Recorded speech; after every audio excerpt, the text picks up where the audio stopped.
Okay guys, it's me Imad. So today in this video tutorial we will learn about how to use opamp as a comparator within the simulide simulator. So how we can do that? First of all, we have to search for our operational amplifier. So we will write opamp in the search box and we got our opamp. So click on it and drag it out to the main circuit window. Now you can see this zoom to fit option and we need to click it. So now we got a zoom in view. Now this is our operational amplifier and you can see that it has one output and two inputs. With one input we can see there is an addition sign or positive sign, and with one input it is the negative sign. So this negative sign pin is called as the inverting input, while the pin with the positive sign, it is called as the non-inverting input. So how we can use this opamp as an comparator? How we can use it? We have to provide a specific voltage on this inverting input, which is called as the V reference voltage or Vref voltage. And whenever the voltage on positive pin or non-inverting input, if it is higher than this Vref, then only our output will become high. This is the only condition. Again, I am repeating that when the voltage on this positive pin or non-inverting input, it is high than this negative or inverting input voltage, then only our output will become high. So now let's simulate it out. First we will make a voltage divider. Okay, so we will go and we will take resistors. Two resistors. We need two resistors.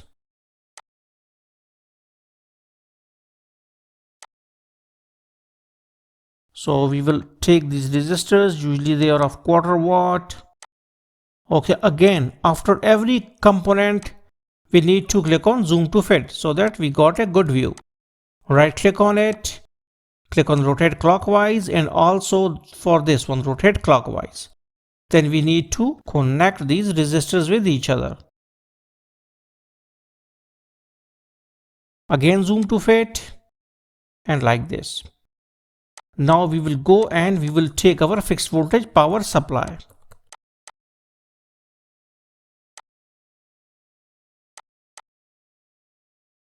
Okay, so this is our power supply. Zoom to fit, and we need to connect it with the what's called is the upper resistor and lower resistor with the ground. We can go and we can connect it like this. We also need to take ground. So this is our ground, 0 volt, drag it out.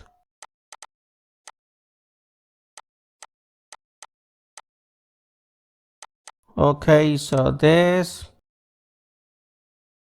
Okay. Now above one, we have to give a value of 200 kilo ohm. Okay, and 100 kilo ohm.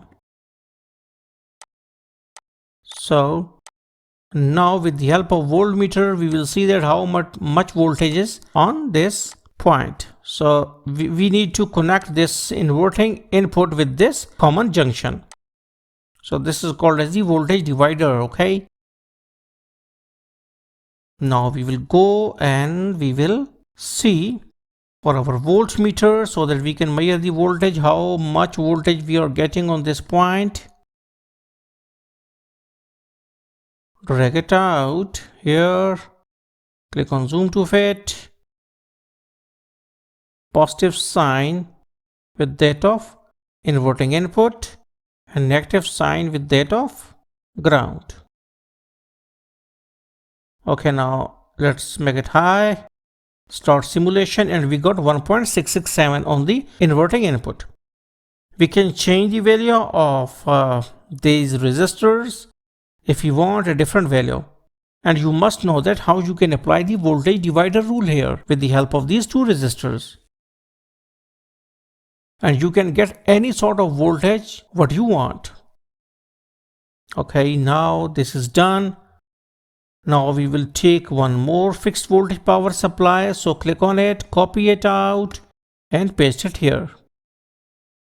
So this is our, okay, we need to connect it with the non-inverting input.